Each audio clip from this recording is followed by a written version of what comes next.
Bismillahirrahmanirrahim. Assalamualaikum warahmatullahi wabarakatuh.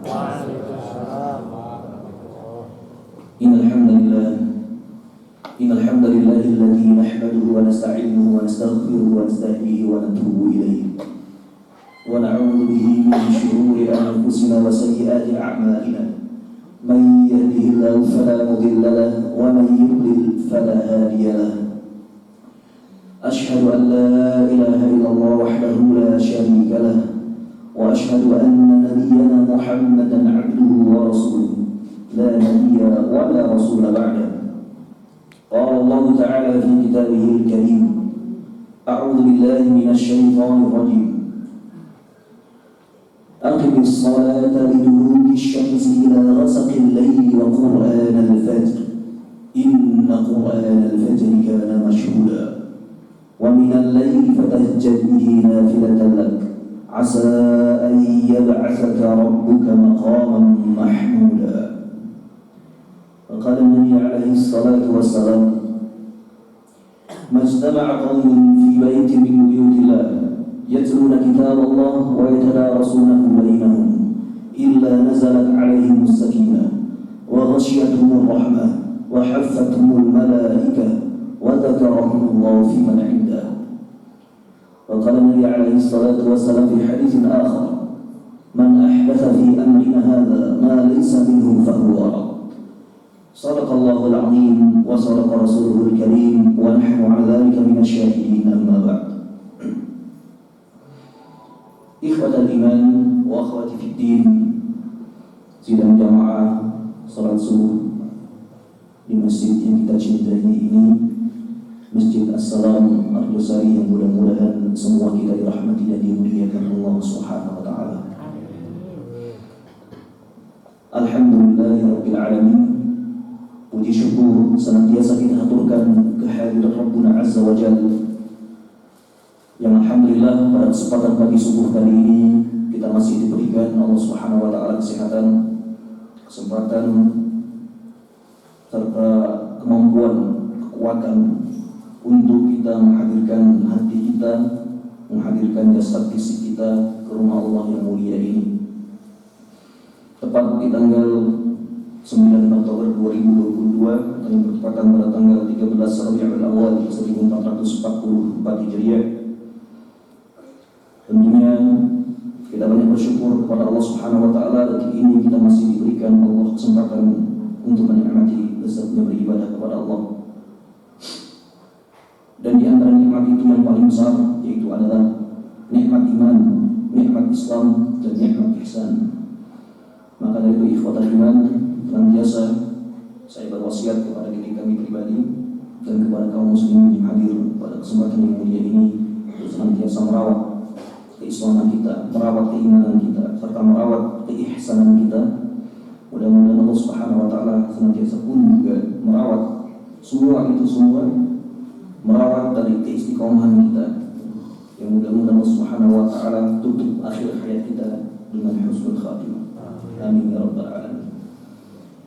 Salawat dan salam senantiasa terlimpahkan dan tercurahkan kepada baginda besar Nabi kita, Sayyid kita wa Maulana Muhammad sallallahu alaihi wasallam, kepada keluarganya, kepada para sahabatnya yang mulia, tabi'in, tabi'in, thumma alladziina yalunahum, hingga generasi-generasi pada akhir zaman ini yang kita termasuk di antara jalannya.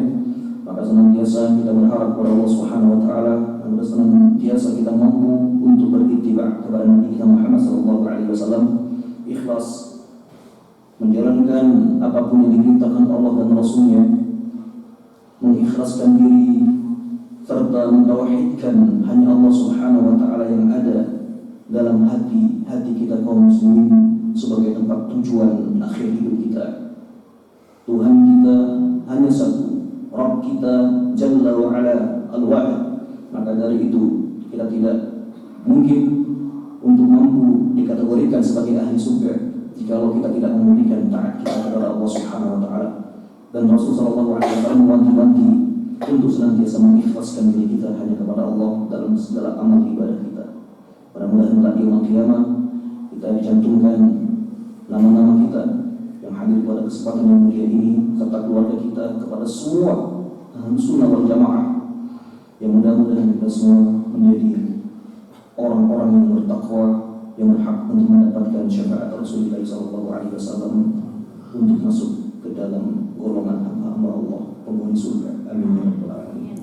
Bapak Ibu rahmati Allah Subhanahu wa taala, pada pagi hari ini insyaallah kita akan kembali menghadirkan satu buah kitab, yaitu tentang akidah. Tentang akidah, dan sama-sama tentunya kita di sini belajar untuk memahami dan menyelami mendalam tentang akidah ahli sunnah wal jamaah yang dipahami oleh kita kaum muslimin. Bapak Ibu rahmati Allah Subhanahu wa taala, di tengah-tengah kita yaitu kitab Al-Aqidah At-Tahawiyah yang disyarah atau dita'liq oleh Syekhuna Al-Allamah Muhammad Nasir Al-Albani rahimahullah taala. Tentunya banyak sekali kitab-kitab akidah yang dimana menjadi rujukan bagi mereka kaum muslimin, bagi kita kaum muslimin dan muslimat yang merupakan bagian daripada ahli sunnah wal jamaah. Ada 4 mazhab yang kita kenal: Abu Hanifah, Imam Malik bin Anas, Muhammad Idris Asy-Syafi'i rahimahullah taala, dan yang terakhir adalah Ahmad bin Hanbal rahimahullah taala. Tentunya masih banyak lagi dari mazhab-mazhab yang merupakan mazhab ahli sunnah wal jamaah, seperti Sufyan Ats-Tsauri, Ibnu Uyainah, kemudian Thariqah Ahli Hadis dari Imam Syekh Al-Bukhari, Imam Muslim, Ibnu Majah, Ahmad, dan seterusnya, yang mereka merupakan jalan akidah dari ahlul hadis, para periwayat hadis Nabi SAW. Baik. Ada lagi Al-Maturidiyah, Asy'ariyah, dan seterusnya. Dan mereka semua ini masih dalam frame, yaitu ahli akidah ahli sunnah wal jamaah. Baik. Nah, yang saat ini kita akan bahas yaitu salah satu dari mazhab Imam Abu Hanifah. Mazhab Imam Abu Hanifah. Tidak kita mungkin bahwasanya Abu Hanifah adalah senior di antara para imam sebelumnya. Imam Malik, Imam Syafi'i, Ahmad bin Hanbal, nah ini adalah mereka junior. Jadi Imam Abu Hanifah atau yang dikenal dengan Hanafi, ya kita kenalnya ya. Nah ini adalah menjadi rujukan bagaimana akidah yang lurus kemudian diikuti para imam-imam setelahnya. Baik. Bapak Ibu rahmati Allah Subhanahu wa taala, kita akan sedikit mengenal biografi dari Imam Abu Ja'far At-Tahawi. Beliau yang bernama Ahmad. Ini beliau Ahmad. Al-Imam Al-Hafiz, ini gelar beliau. Seorang imam. Imam di sini imam dalam bentuk qadha, dalam bentuk memimpin umat, menjadi imam pula ketika sholat, menjadi imam dan khatib ketika melaksanakan untayan khutbah-khutbah tertentu, tausiah, ya. Termasuk di antara Abu Hanifah ini orang yang kaya di antara para imam lain. Beliau sangat memuliakan ilmu. Di kota Madinah beliau punya satu markas besar, bahkan beliau punya tempat untuk latihan berkuda. Jadi kalau beliau sudah gelar ilmu, kebesaran ilmu itu beliau muliakan. Jadi beliau tidak ingin dia yang datang ke tempat pengajian, maka dia punya kajian sendiri, punya markas besar.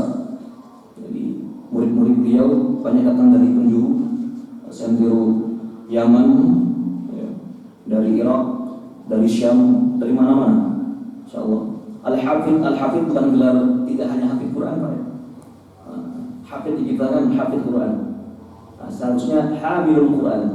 Hamilul Quran itu yang hafal 30 juz. Kalau hafidhul Quran, kalau al-hafidh adalah gelar al-muhaddis yang dia hafal minimal 1000 hadis. Minimal 1000 hadis. Ya.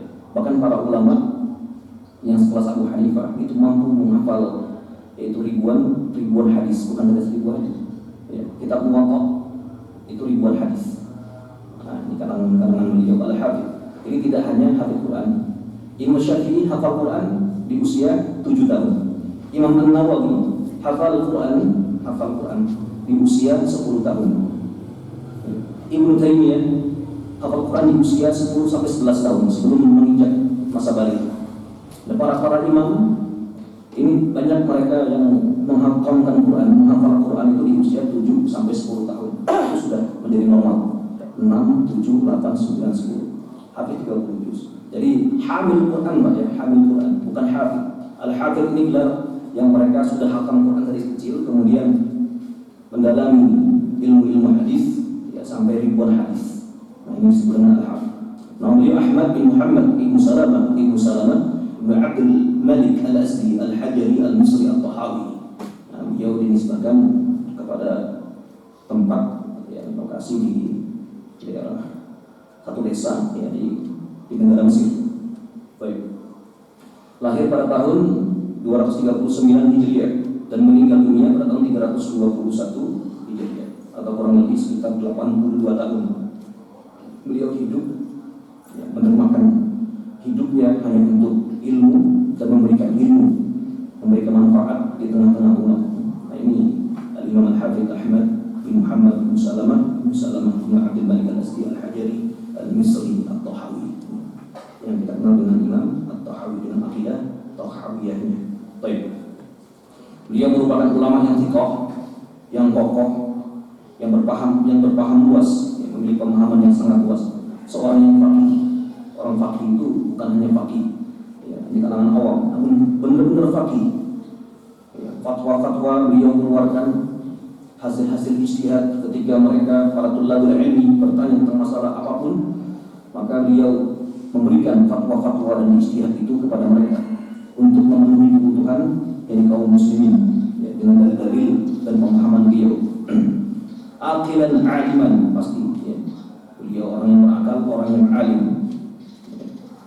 Bikhilaf ulama basiran bi tasnif zaidan wara'an jalil qadar faqih al-badan. Ini tidak hanya serta-merta intelektualnya yang cerdas, psikisnya yang lurus ya, yang sehat, namun juga memiliki fisik yang kuat. Jadi Syekh At-Tahawi memiliki fisik ya, yang prima. Ulama ada prima ya Allah. Baik. Bapak Ibu rahmati Allah Subhanahu wa taala. Ini kita langsung saja masuk ke akidah. Nah, ini salah satu bentuk karya beliau, itu ada Syarh Ma'ani al-Athar. Ini adalah pertama kali karya beliau rahimahullah taala.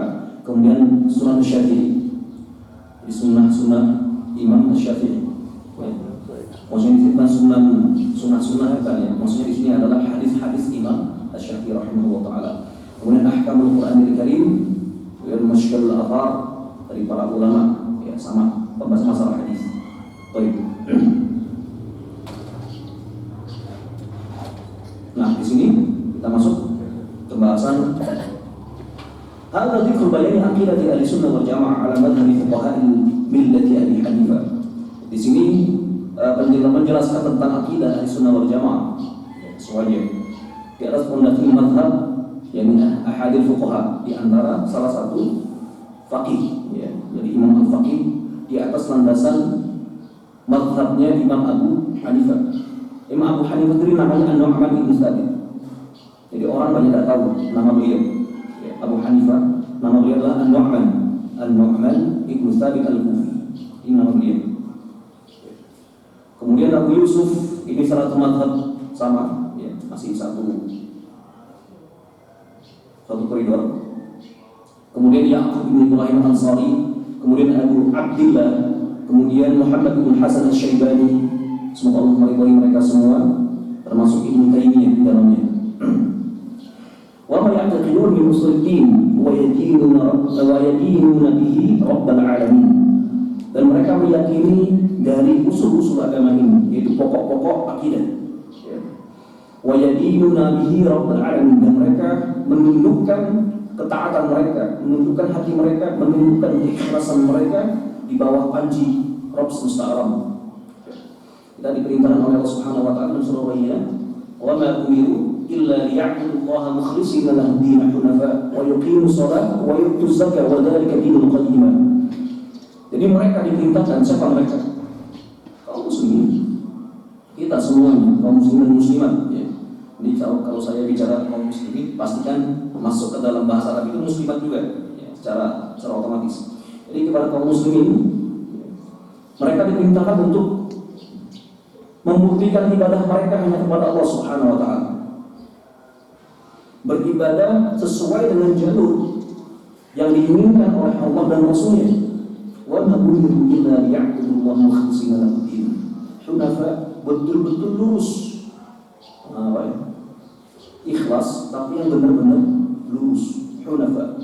Wa yuqimu shalah, yang mereka diperintahkan untuk menunaikan, menegakkan salat, menunaikan zakat, dan inilah agama yang lurus, agama yang diridhoi oleh Allah Subhanahu wa taala. Baik. Bapak Ibu rahmati Allah Subhanahu wa taala. Itu surah Al-Bayyinah tadi. Kemudian naqul fi tauhidillah mu'taqidin bi tauhidillah. Dan kita saat ini membicarakan tentang bagaimana mengesahkan Allah Subhanahu wa taala, dan kita yakini sebagai ideologi utama kaum muslimin. Kalau komunis ada ideologinya, yang mereka ada yang tidak percaya dengan Tuhan, kapitalisme, ya. Dengan cara membunuh, menghalalkan segala cara untuk menghancurkan apapun yang dia inginkan. Ambisi-ambisi tertentu tentunya ini dimiliki oleh mereka, orang-orang kufar. Kapitalisme, orang-orang liberal, orang-orang Syiah, mazhab Syiah, mereka juga punya ideologi. Khawarij, Jahmiyah, Qadariyah, Jabariyah, masih banyak lagi sekte-sekte yang sangat sesat dan menyesatkan. Nah kita di Ahlussunnah wal Jamaah, kita punya prinsip sendiri untuk menegakkan kalimat tauhid ini, menegakkan keikhlasan kita kepada Allah Subhanahu wa taala. Ini dengan izin Allah, dengan taufik bimbingan Allah Subhanahu wa taala. Baik, kaidah yang pertama, a'udzubillahi minasyaitonir rajim. Innallaha wahid la syarika lah. Sesungguhnya Allah Subhanahu wa taala itu Maha Tunggal, tidak ada sekutu baginya. Ini berat banget. Ini berat. Jadi jika sudah kita mengucapkan kalimat asyhadu an la ilaha illallah, ini dulu pertama dulu. Kemudian asyhadu anna Muhammadar Rasulullah, itu syahadatul Rasul. Yang paling utama adalah asyhadu an la ilaha illallah. Ini yang berat. Kita bersaksi bahwasanya tidak ada Tuhan yang patut untuk disembah kecuali Allah Subhanahu wa taala, Rabb semesta alam. Nah, di sini penjabaran dari kaidah yang di atas, innallaha wahid la syarika lah. Sesungguhnya Allah Subhanahu wa taala Maha Tunggal, tidak ada sekutu baginya. Apakah selama ini dalam hidup kita telah menghadirkan sesuatu yang lain di posisi dibandingkan, disebandingkan, disetarakan dengan Allah Subhanahu wa taala? Dan ini kan menjadi PR kita semua. Enggak gampang. Nah, syarahnya di sini, penjelasan di sini. Ini syarah. Inna nafsa syar'i 'ala ta'ala la yatimmu illa bi nafsi thalath anwa' min asy-syirk. Sesungguhnya menafikan sang persekutuan dengan Allah Subhanahu wa taala maka tidak akan sempurna kecuali dengan menafikan 3 bentuk kesyirikan ini. Hati-hati dengan 3 syirik ini dalam segi sisinya. Yang pertama al-awwal asyirku fil rububiyyah, yang kita kenal ya dengan al-usul ats-tsalatsah. Ya, mungkin sudah ada yang beberapa yang mengikuti talaqinya, ya, mengikuti kajian-kajian ilmu tentang al-usul ats-tsalatsah. Nah, ini pokok pondasi kaum muslim itu di al-usul ats-tsalatsah. Baik. Dan ulama sepakat, jumhur sepakat, 3 pondasi ini yang harus dimiliki oleh setiap muslim dan muslimah. Baik. Yang pertama, hati-hati dengan asyirku fi rububiyyah, syirik di dalam rububiyahnya Allah Subhanahu wa taala. Ar-Rabb dari kata Rabb, ya, Rabba yurabbi. Artinya merawat. Bisa merawat, bisa menciptakan, ya, bisa melindungi, mengatur, memanajemen dan seterusnya. Baik. وذلك بأن يعتقد أن مع الله خالقا آخر سبحانه وتعالى كما هو اعتقاد المجوس القائلين بأن الشر خالقا غير الله سبحانه وتعالى. Baik. Di sana kita meyakini bahwasanya ini sebaliknya. Jadi orang-orang yang menyebutkan Allah Subhanahu wa taala, mereka meyakini bahwasanya ada bersama Allah itu tandingan lain. Jadi Rabb itu adalah pencipta. Ada tandingan lain yang selain dari Allah Subhanahu wa taala. Ada pencipta lain yang selain dari Allah Subhanahu wa taala. Sebagaimana yang diyakini oleh mereka dari golongan Majusi. Majusi itu yang menyembah berhala, yang menyembah api, yang menyembah api. Yang mereka mengatakan bahwasanya jadi keburukan pun juga ada yang menciptakan. Jadi keburukan kejahatan Bani Adam, termasuk kejahatannya Sambu juga itu. Nah, itu dibuat, ada yang membuatnya, ada yang membuatnya selain dari Allah, bayangkan. Jadi ada makhluk lain begitu yang itu dianggap sebagai sang khalik yang menciptakan bentuk kejahatan itu. Jadi orang-orang manusia menganggap bahwasanya kejahatan ada yang menciptakan selain dari Allah Subhanahu wa taala. Nah ini ya, tentunya Majusi sendiri pun bukan bagian daripada Islam. Wa hadha an-naw' yani hadhihi al-ummah qalil walhamdulillah. Dan masih banyak lagi tentunya perkara-perkara terkait mereka yang memiliki akidah bahwasanya ada sesembahan lain di luar sana yang diistirahatkan dengan Allah Subhanahu wa taala. Nah, untungnya alhamdulillah di tubuh umat ini itu sangat sedikit sekali. Di tubuh umat Islam ini itu sangat sedikit sekali. Kecuali kalau mereka sudah masuk ke ranah-ranah yang nanti akan kita masuk ke syirik uluhiyah, itu sudah beda lagi nantinya. Namun sepakat semua kaum muslimin dan muslimat, mereka meyakini bahwasanya Rabb mereka yaitu Allah Subhanahu wa taala. Ya Pak ya, yang merawat alam semesta ini, yang menghidupi kita saat ini, sama kita saatnya eksis dengan kehidupan kita, menjaga alam semesta ini terawat dengan baik, yang mengatur segala bentuk rezeki kita, jodoh kita, matinya kita. Nah, ini Allah Subhanahu wa taala. Ini adalah di mana ruang hidupnya adi-rububiyahnya Allah.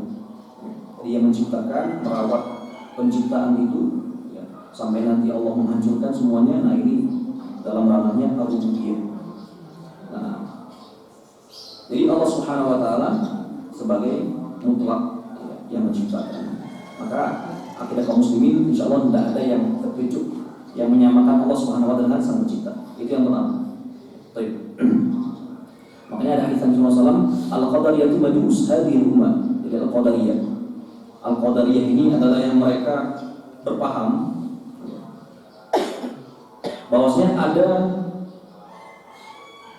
keburukan-keburukan yang itu diciptakan oleh anak Adam, dan anak Adam ketika mereka melakukan perbuatan kabair atau dosa-dosa besar itu dianggap tidak berdosa. Nah itu Pak, kan aneh akidah kayak gini.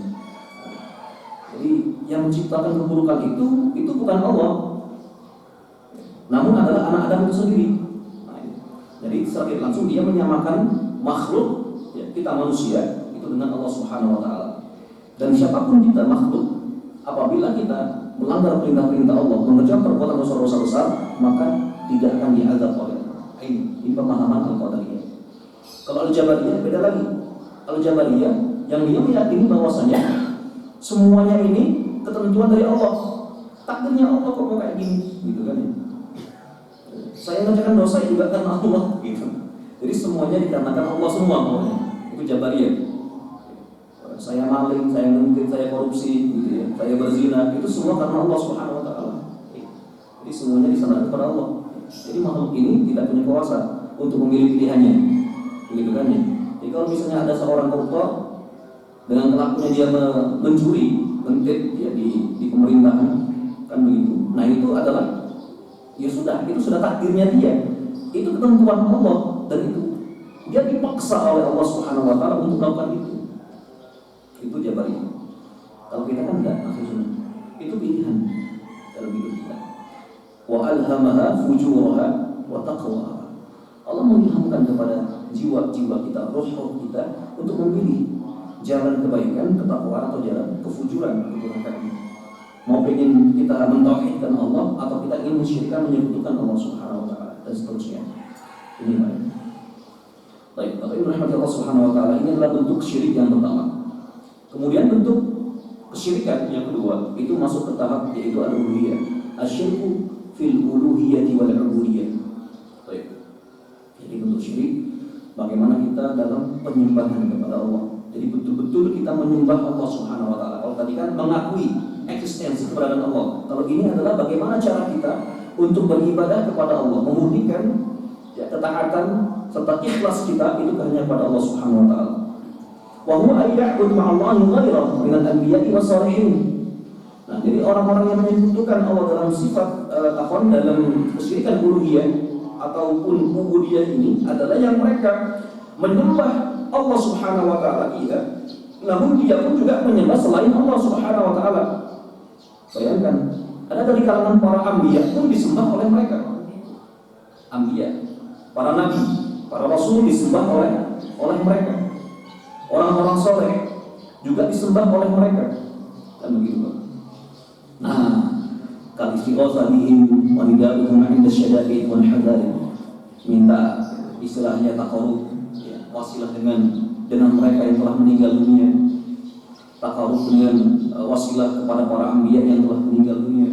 Syekh-syekh tertentu, orang-orang soleh yang mereka sejatinya adalah soleh memang begitu. Namun ketika mereka telah meninggal dunia, mereka diputuskan oleh beberapa aliran, sektor-sektor tertentu, bahkan sempalan-sempalan dari kaum muslimin ini. Nah, ini banyak terjadi di sini sebenarnya.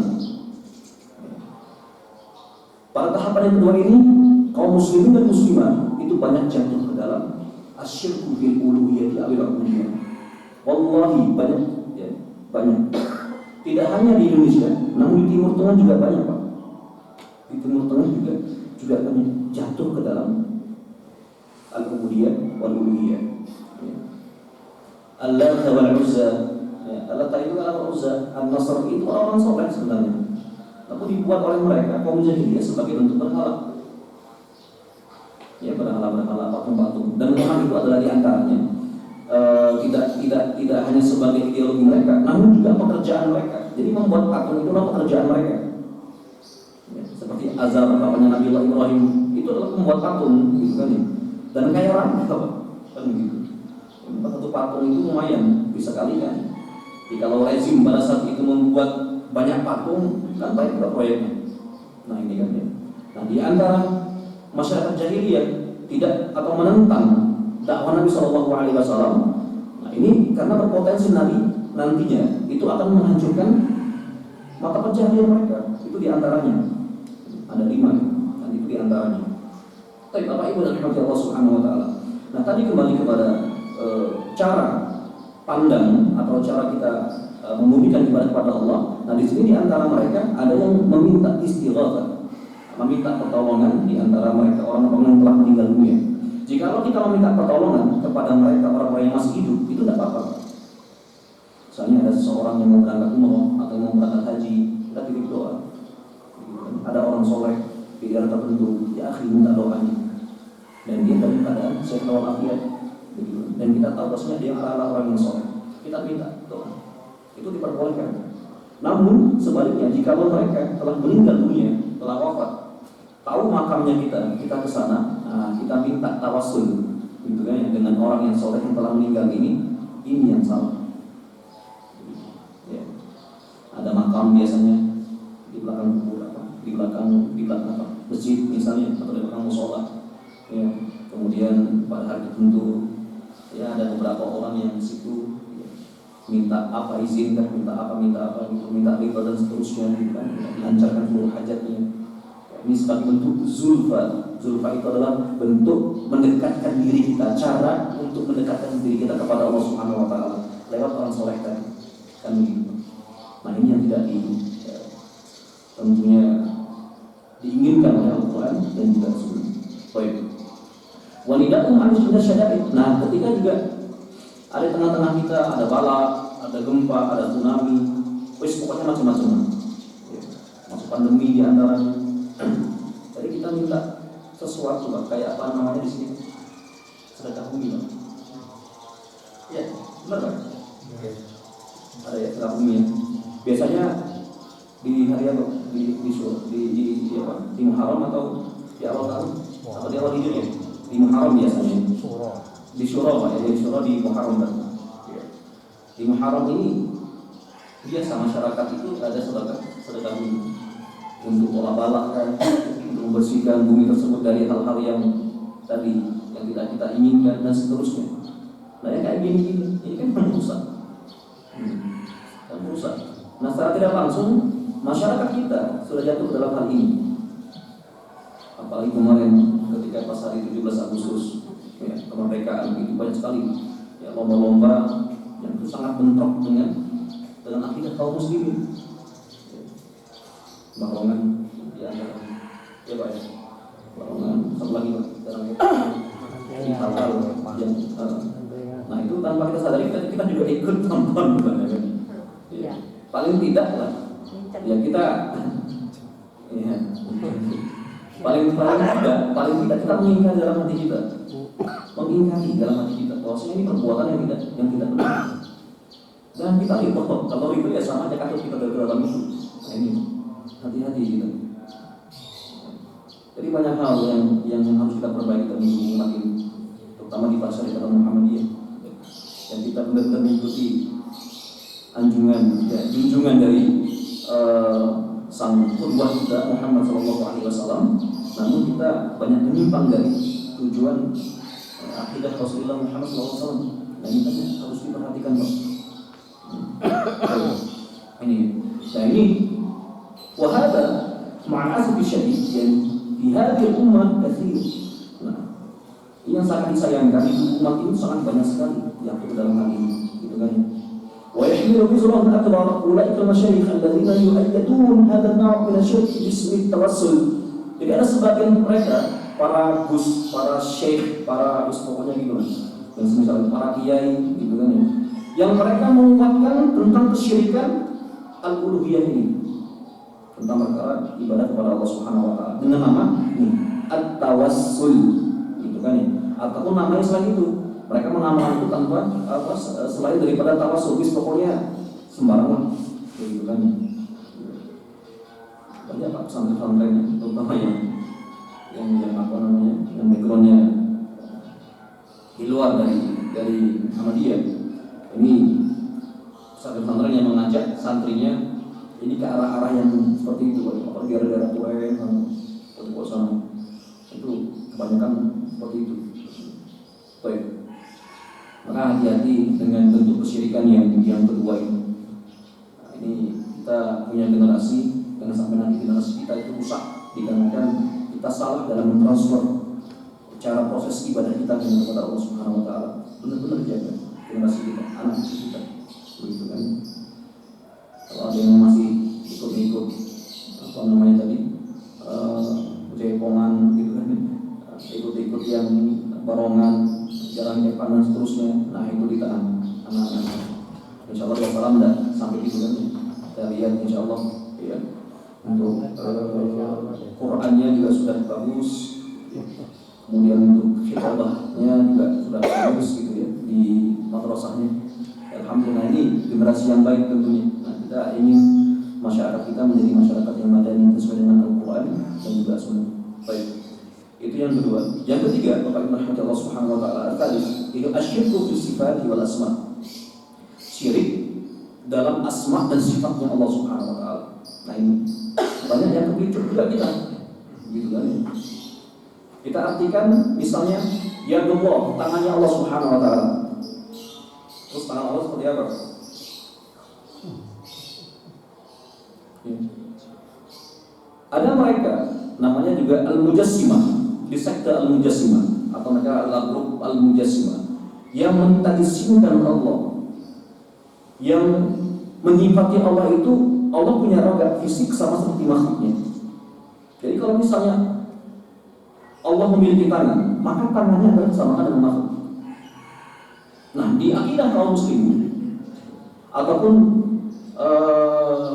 ada Ada lagi namanya al-mu'attilah. Al-mu'attilah itu yang semau mereka liberal. Jadi menafsirkan tadi kayak yadullah. Yadullah itu tangannya Allah. Namun nanti ada al-qudra, kekuasaan, ada ini, dan seterusnya.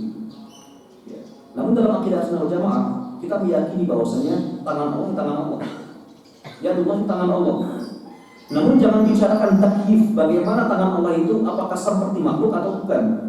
Itu Pak. Kursi, Allah punya al-kursi. Kursi kan lihatnya kekuasaan Pak. Kan begitu Pak ya, kalau di kita kan begitu. Namun kita memahami bahwasanya Allah punya kursi. Ya Allah punya kursi. Namun jangan tanyakan apakah kursi sama dengan kursi yang saya duduki ini. Apakah kursi kekuasaan yang ada di parlemen sana. Jangan tanyakan kaif-kaifnya. Nah ini Pak ya. Jadi wala takyif, wala ta'til, ya, wala tahrif, wala tabdil, wala taghyir. Jadi tidak boleh kita mengubah-ubah itu. Jadi misalnya kita memahami bahwasanya itu adalah kursi. Ya sudah, itu kursi. Nanti bagaimana Allah dengan kekuasaannya, dengan kursi tersebut, itu urusan Allah Subhanahu wa taala. Kita tidak boleh mengotak-atik diksi dengan pemahaman liar kita. Itu. Ar-Rahman 'alal 'arsy istawa. Allah Subhanahu wa taala bersama di atas arsy. Kita yakin itu. Bukan Allah di mana-mana. Allah masuk ke dalam fulan, Allah masuk ke situ, Allah ini. Enggak, bukan seperti itu. Ketika Allah Subhanahu wa taala turun di sepertiga malam, ya, ada hadis Nabi sallallahu alaihi wasallam, turun ke mana? Ila samai dunia, ke langit dunia, di langit pertama. Jangan tanyakan juga bagaimana turun, apakah turunnya sama dengan kita, turun tangga misalnya, ya, turun dari atas ke bawah, turun misalnya seperti pesawat itu landing misalnya, ya begitu. Kita jangan tanyakan itu. Yang penting Allah turun.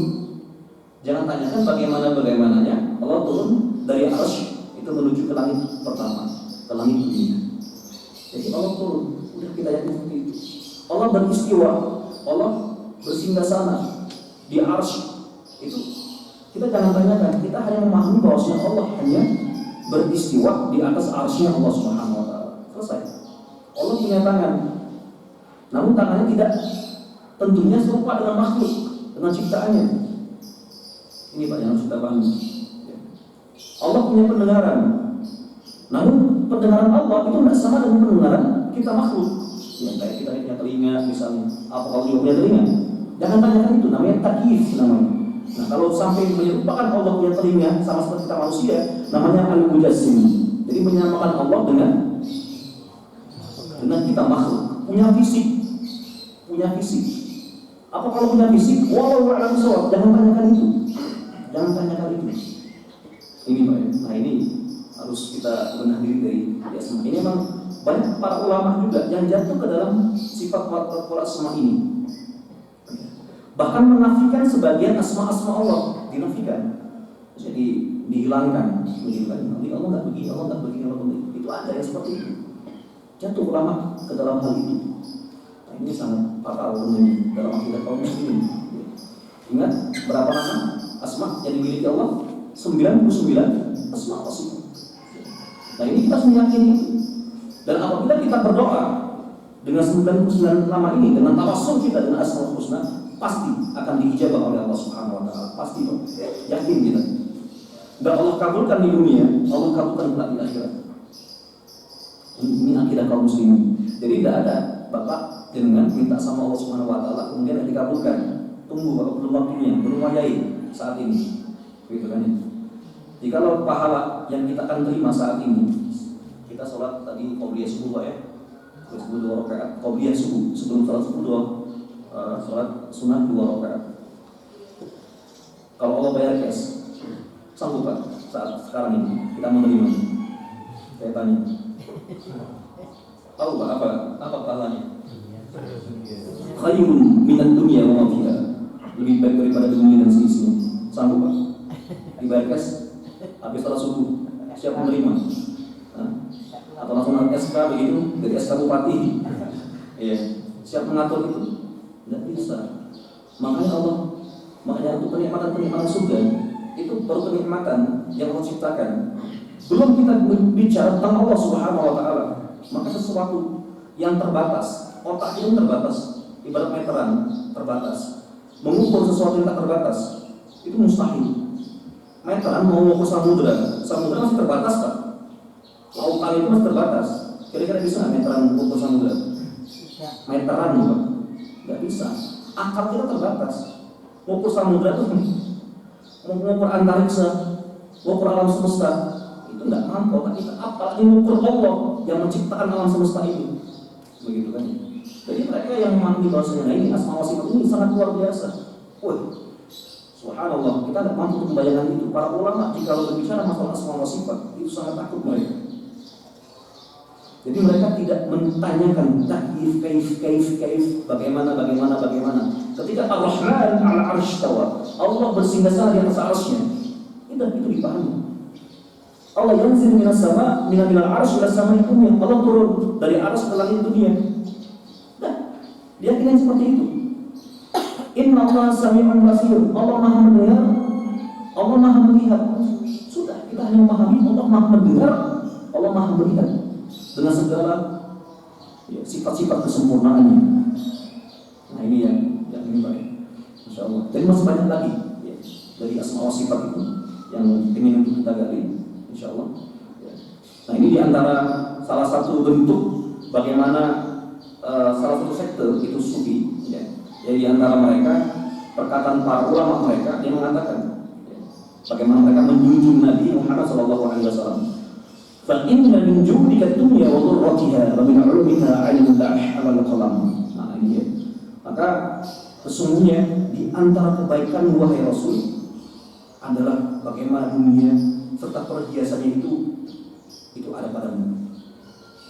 Kemudian di antara ilmu-ilmu itu, ilmu-ilmu yang nanti mencakup ilmu qalam dan lauh mahfuz. Nah ini kan terlalu berlebihan.